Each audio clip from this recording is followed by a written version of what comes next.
we have Professor G. Sundar, Director, BITS Pilani Hyderabad and Off-Campus Programs and Industry Engagement. Professor G. Sundar, we are extremely happy to have you here with us. Request you to kindly come on stage, please. Thank you, Nitya. And I think one word that was missing in the introduction is HR, so there may be a little bit of a puzzlement as to what I am doing in front of this kind of a distinguished HR audience in a meeting of this kind.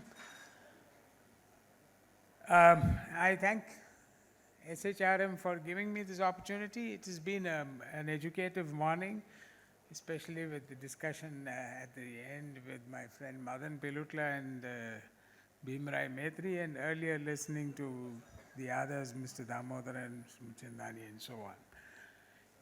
So, we're going to talk about the science of shaping pathfinders for building future-ready organizations. So, my talk is essentially going to be on transforming people into pathfinders in the organizations, and that's what makes what I have to say relevant. Move the first video, please. So I'd like you to take a quick look at a short video. This is downloaded from YouTube. I have not created anything myself. It's about a few ants trying to solve a complex problem, addressing a challenge which is an enormous challenge for a small group of ants, but showing agility in devising a way by which they will overcome that challenge and achieve the objective. And there's a lesson in it for all of us. Now, first of all, I must say, and I'm sure many of you are aware, that ant colonies actually bear a lot of relevance for organizations and the HR profession in particular. Firstly, they are extremely clear about their roles. The smaller ones take care of the young. The somewhat larger ones are the soldiers. They work very closely together. They have a single mission, or they have only very few missions. One is to build a nest. Second is to find food sources. And third is to protect the queen. And therefore, the degree of cooperation that ants exhibit and their ability to communicate with one another in doing so is exceedingly high for an insect. Of course, social insects in general show this capability much more than other insects do. So the other aspect which is important, which we must learn from ants, is the ability to communicate. Of course, they communicate in a very primitive way by leaving scent-producing chemicals called pheromones. And each pheromone carries a distinct communication, it carries a signal to another ant. Of course, having said all of this about ants, our lives are a little more complex than those of ants, and we probably need to move a little beyond ants. But clearly that was an illustration of a group of ants serving as pathfinders as to how to carry that large piece of food across a gap which was too big to allow them to carry it without having to maneuver themselves and that piece of food that they were carrying. The challenges are far more profound in a business environment, and therefore it's extremely important as for us to recognize what we mean by challenge here and the magnitude of the challenges that are faced. And it's important therefore to develop people who are ready to face challenges. We need people who will thrive in an environment of chaos.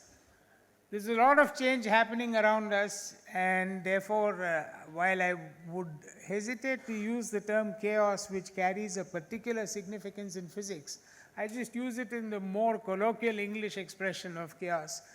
So, amidst all of that chaos, they should be able to find order, and they should be able to find the path from where they are to the destination for the organization.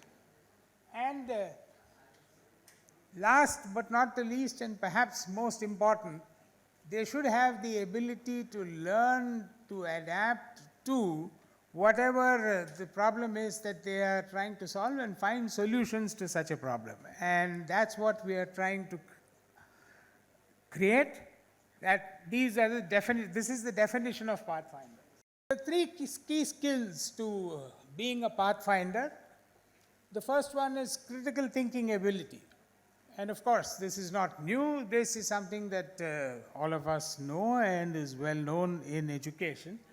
That's the capacity to analyze, evaluate, and synthesize information. Analysis is one kind of activity, synthesis is another kind of activity.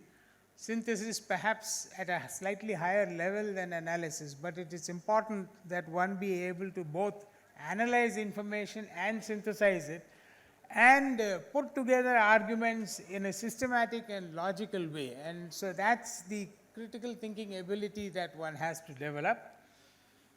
Problem solving skills have of course been always important, and never more so than today, when the problems themselves are increasingly ill-defined, and therefore it is necessary for us to first of all understand the problem in a manner which perhaps no one else has before us, define the problem, identify the underlying mechanisms that are the root cause for the problem, and then devise ways in which devise alternate ways in which to address the problem, be able to choose the right solution, and then find the right resources and execute that to plan, so that we are able to learn and solve the problem as effectively and as efficiently as possible.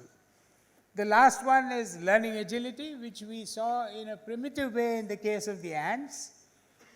What is important is that we be ready to make mistakes, learn from those mistakes, and be agile in adapting our learning into addressing the problem that we wish to solve and go ahead with its solution on an ongoing basis continuously. So these are the three key skills of Pathfinders. This is an L&D perspective. How do you create such Pathfinders in your organization? And this holds at multiple levels. This holds at a level where you want to bring many people onto the same platform or the same level of competence, or where you want to identify people for special tasks.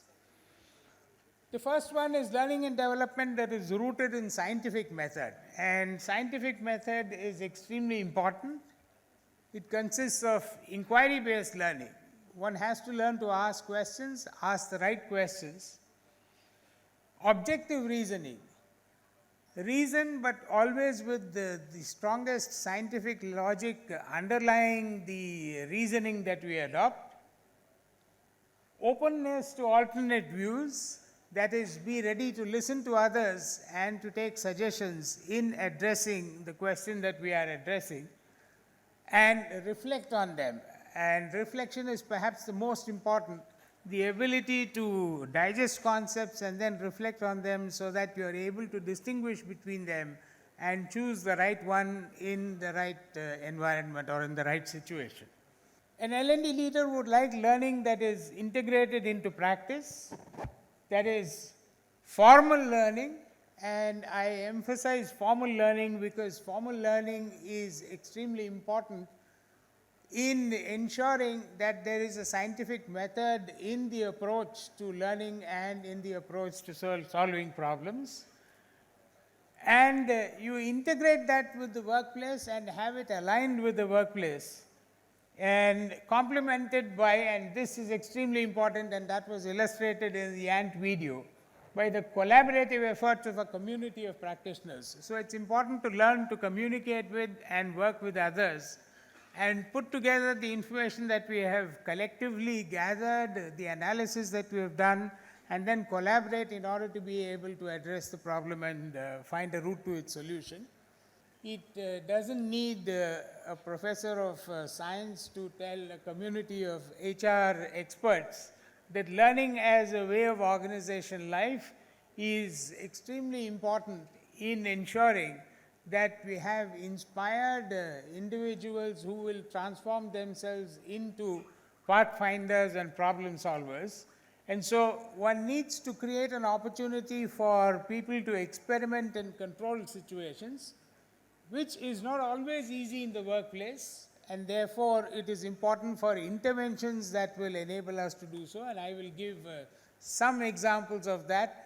I will state one, and the remaining are available in one of the stalls outside for you to watch. Now let me introduce the work integrated learning way, which is the focus of my few minutes here in front of you.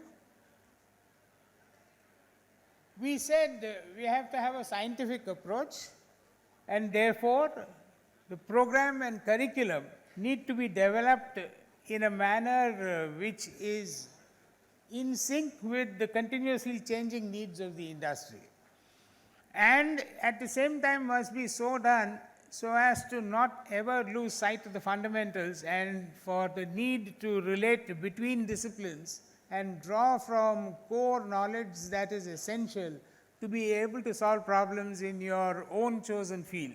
And that is what work integrated learning, the first step is, which is understand the needs of the workplace and bring those elements into the design of a formal academic program, because formal learning is what eventually prepares you to be pathfinders, unlike short training programs where you learn to use tools, but you really don't gain the wherewithal to handle problems which are larger than what is immediate to the given situation. The second is instruction and content aligned with the context, which is extremely important in today's rapidly changing world, and therefore there is a need to constantly review what we are using as the curriculum and study the workplace and the requirements of the workplace in designing the necessary content. And the last is experiential learning projects drawn from the workplace. So I will actually divide this into two. One is it's important to draw assignments from the workplace and convert them into academic exercises so that the critical ability to analyze these academically and pursue them through to their solution is developed in the employee. And this is one of the key concepts of work integrated learning. So in every module or course, you try and find an assignment which is drawn from the workplace and which the candidate applies himself or herself to in being able to solve, and in so doing draws together experience and knowledge gathered from multiple modules, and therefore is able to synthesize information that they have learned or picked up in multiple places. Is creating controlled environments, which is not always an easy thing to do at the workplace, and therefore work integrated learning requires the educator to create interventions where there is an environment that has been created which permits the individual to experiment, and not experiment in a routine way in the sense of verifying as a formula as many of us have done in routine laboratories, but be able to experiment with their own new knowledge and ideas and be able to figure out alternative and new solutions to the same problems, and to understand the concepts that apply or lie behind whatever application is being demonstrated there. There's a video which will follow next which will illustrate what I'm saying. The video is of a remote car that we have developed for instruction in a program for automotive electronics engineers. This has been developed by us in our laboratory with students, and with students who are remotely located, participating not just in the experimentation but also in developing experiments for other students to do. So it's the computer now that's driving the car. It's a level 2 autonomous car. It has a longitudinal and a transverse autonomy, which means it can move sideways and it can move front and back. This is an illustration of longitudinal autonomy, where it automatically brakes when it sees an object in front. This is the car functioning in dim light. It has sensed the presence of a person crossing the road. It stops, and once the person has crossed, it moves on. Now, this is the kind of innovation that we are able to bring in, and we do two kinds of things. One is the remote experience of remote physical laboratories or physical exercises, such as this remote car. We can also show you examples from the ADAS domain. The other is virtual experiments where you cannot really redo a cast multiple times to identify a problem and to find a solution. And therefore, we use simulation laboratories extensively, which allows people to work in a controlled environment and develop solutions to problems at the workplace. This is not a new concept. While the methods that we are using are rapidly changing, and the change is almost as rapid as you folks are dealing with in industry, the concept itself is old. These are the sectors that we have focused on over the last 45 years or so that we have offered such programs. These are the numbers of programs and the number of organizations and the number of individuals that we have impacted. We have more than 114,000 professionals who have graduated from formal programs without ever having to come to the college. And we have about 44,000 working professionals enrolled. And this gives an experience which is unparalleled, in terms of formal education. Now I am done with the lecture. We have about 45 seconds, but then I'll be more than happy to take questions off the stage and in and around the booth. I have several of my colleagues. Taking a cue from Mr. Damodaran on leadership, let me give credit to my colleagues, Rajiv Tandon for conceptualizing it, P.B. Venkatraman for preparing the presentation, and Professor Gurunarayanan for explaining the presentation to me, and me for just presenting it to all of you. Thank you.